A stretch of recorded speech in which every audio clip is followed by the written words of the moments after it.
Hi friends, আজ আবার আরও একজনের আঁচিল রিমুভ করলাম।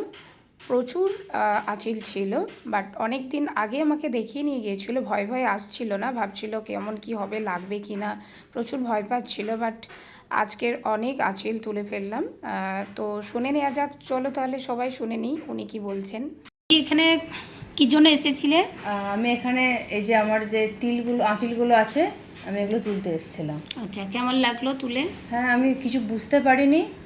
দিদির হাতের কাজ খুবই ভালো, আমার খুবই ভালো লেগেছে। যেটা ভয় পাচ্ছিল মনে মনে, সেই ভয় আমার লাগেনি। মানে অনেক দিন থেকে ভাবছিলে যে তিল তুলবো কি হ্যাঁ, তুলবো না? অনেকদিন থেকেই ভাবছিলাম, তো যাক মনে সাহস নিয়ে আমি তুলে ফেলেছি। তাছাড়া দিদির কাছে আমি আরও অন্যান্য অনেক কাজই করে, এখানে উন্নত মানের সমস্ত আধুনিক যন্ত্রপাতিও আছে।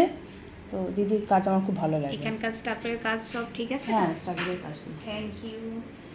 তোমরা যারা চাইছো আঁচিল তিল রিমুভ করতে বা কানের লতি, মানে এই জুয়েলারি জায়গাটা যদি কেটে যায়, তাহলে সেটাকে পেস্টিং করে আমরা জোড়াচ্ছি। মেঝে তার ট্রিটমেন্ট হচ্ছে। কারো যদি প্রচুর পিম্পলস থাকে, পিম্পলস হয়ে স্কার হয়ে গেছে, ওপেন পোর্স হয়ে গেছে, তারও ট্রিটমেন্ট করা হয়। তোমরা যারা এইসব কাজগুলো করতে চাইছো, নিচের দেওয়া নাম্বারে যোগাযোগ করে নেবে। আসার আগে আমাকে সবসময় কল করেই আসবে, আর প্রথমে বুক করে নেবে, আর টাইম একটু বেশি নিয়ে তারপরে আসবে, ঠিক আছে? Thank you.